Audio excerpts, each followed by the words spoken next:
शिकवीन चांगलाच धडा या मालिकेच्या 5 मार्चच्या भागमध्ये आपण पाहिलं. अधिपती सकाळी सकाळी शाळेत जाण्यासाठी तयार होत असतो, पण त्याला त्याचा शाळेचा गणवेश कुठेच दिसत नाही. नंतर त्याच्या लक्षात येतं त्याने आईसाहेब फॅक्टरीत आल्यामुळे ती शाळेचा ड्रेस असलेली बॅग फॅक्टरीतच ठेवली आहे. मग तो रव्याला फोन करतो, पण रव्या काही फोन उचलत नाही. त्यामुळे अधिपती स्वतःच फॅक्टरीत जायला निघतो. इकडे अक्षरा पण शाळेत जायला निघालेली असते. आई बाबा पण देवळात जायला तयार होत असतात आणि त्याच वेळेला इरा तिकडे येते. ती आई बाबांना म्हणते, तुम्ही दोघे कुठे चाललायत?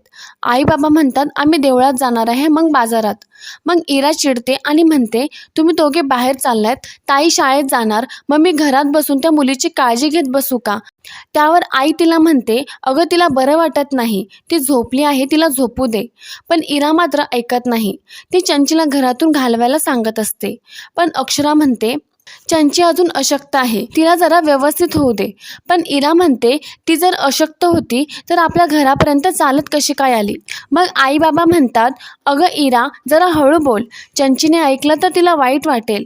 मग इरा चिरडून म्हणते, या ताईची नातेवाईक आहे ना ती, तर ताईला तिची काळजी घेऊ देत, आपण कशाला घ्यायची तिची काळजी? त्यावर अक्षरा म्हणते, अगं इरा नातेवाईक कुणाची आहे हा प्रश्नच नाहीये, तू माणुसकी म्हणून तरी विचार कर ना, तिला बरी होईपर्यंत थांबू दे, नंतर बघू आपण काय करायचं आहे ते. इरा म्हणते, आई तर खायला प्यायला मिळावर होते ना ती बरी. मग बाबा म्हणतात, इरा तू आरडाओरडा करू नकोस, आरडाओरडा केल्यावर तिची झोप पूर्ण होणार नाही, मग ती लवकर बरी नाही होणार. आणि आई बाबा तिकडून निघून जातात. आई बाबा गेल्यावरती अक्षरा इराला म्हणते, तू जास्त त्रास करून घेऊ नकोस, ती बरी झाली की मी जायला सांगेन इकडून तिला. मग इरा म्हणते, तू काय जायला सांगणार आहेस, मी तुझी स्टुडंट नाही आहे तुझी खोटी समजूत काढायला. नंतर निखिल इराला फॅक्टरीमधून फोन करतो आणि म्हणतो, आपण काहीतरी केलंच पाहिजे, नाहीतर ही पिढा बाहेर जाणार नाही. इरा म्हणते, निखिल सगळे प्रयत्न केले पण काहीच होत नाहीये, मला तर आता काहीच सुचत नाही, तुला सुचतंय का काही? निखिल म्हणतो, मला पण काहीच सुचत नाही, पण काही केल्याने त्या दोघी पिढा घरातून गेल्याच पाहिजे. तेवढ्यात तिथे अधिपती येतो. अधिपतीला बघितल्यावर निखिल लगेच विषय बदलतो. तो इराला म्हणतो, आपण गृहशांती करूयात. इरा म्हणते, तू हे काय बडबडतोयस? निखिल म्हणतो, मी फॅक्टरीमध्ये आहे ना. मग इराला सर्व समजतं. ती फोन ठेवून देते. अधिपती बॅग शोधत असतो. मग निखिल म्हणतो, दादा तुम्ही काय शोधताय का? अधिपती म्हणतो, हो माझी बॅग होती इथे. निखिल म्हणतो, बॅग तर नाही दिसली मला. मग निखिल पण बॅग शोधायला लागतो.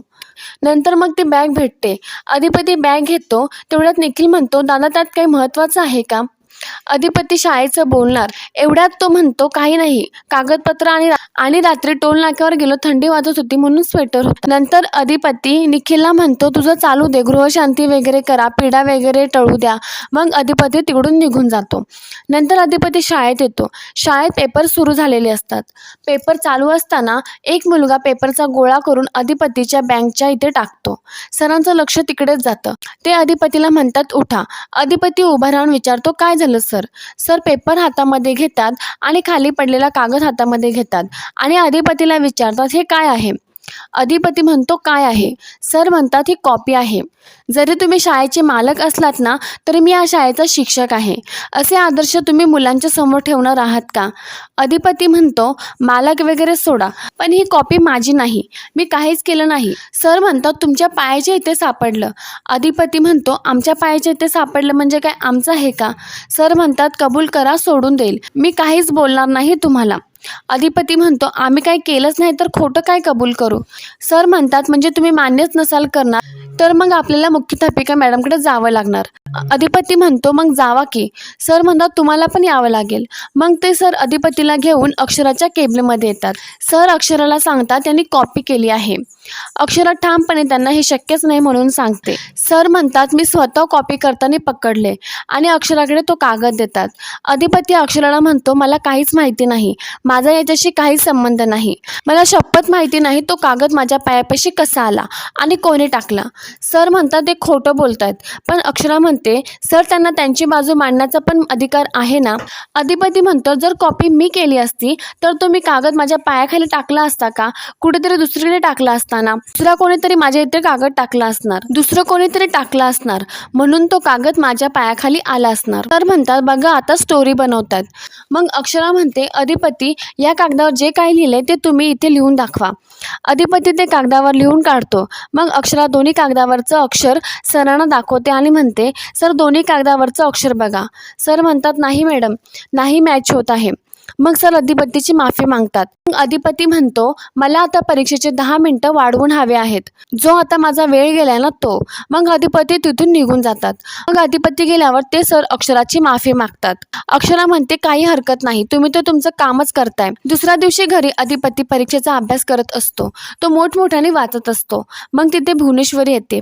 भुवनेश्वरीला बघून अधिपती घाबरतो. भुवनेश्वरी म्हणते काय वाचता एवढा सकाळी सकाळी? अधिपती म्हणतो काही नाही. भुवनेश्वरी म्हणते काही नाही कसं, तुमचा एवढा मोठा आवाज बाहेर येतोय म्हणून तर आम्ही इकडे आलो ना.